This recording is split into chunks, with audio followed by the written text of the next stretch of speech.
Intanto ancora, se possibile, c'è Convi Mercati Pignatti al podio, altrimenti possiamo posticipare quella premiazione dopo le staffette. È partita la serie numero 1 con Ilaria Cusinato, che in questa gara è primatista italiana della categoria junior. In carriera ha vinto 3 titoli assoluti. Portacolori del team Veneto e da quest'anno delle Fiamme Oro Roma, al passaggio dopo la farfalla 28 e 99, Veronica Lucchese 30 e 34, Andrea Brapescio 30 e 94. In corso frazione dorso.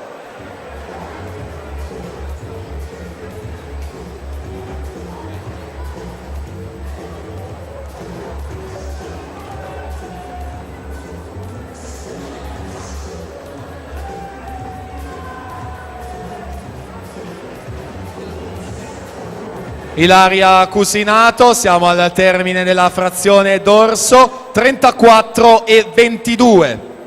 Veronica Lucchese 35 e 11, Andrea Ambrapescio 34 e 86. In corso frazione rana.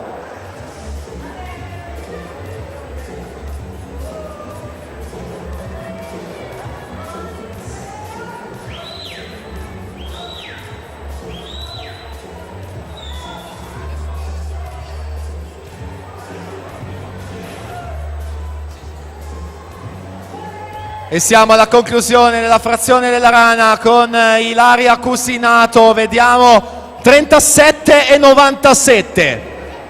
Movimento alle sue spalle con una frazione delicatissima della rana. Veronica Lucchese 41 e 57, Andrea Ambrapescio 41 e 31, e dunque Lucchese e Pescio a contendersi nella frazione a stile libero le medaglie d'argento e di bronzo, mentre là davanti davvero gara in solitaria per Ilaria Cusinato a caccia di una prestazione importante al meeting di Halloween. Vediamo il responso cronometrico, 2:12 e 47, nuovo record della manifestazione.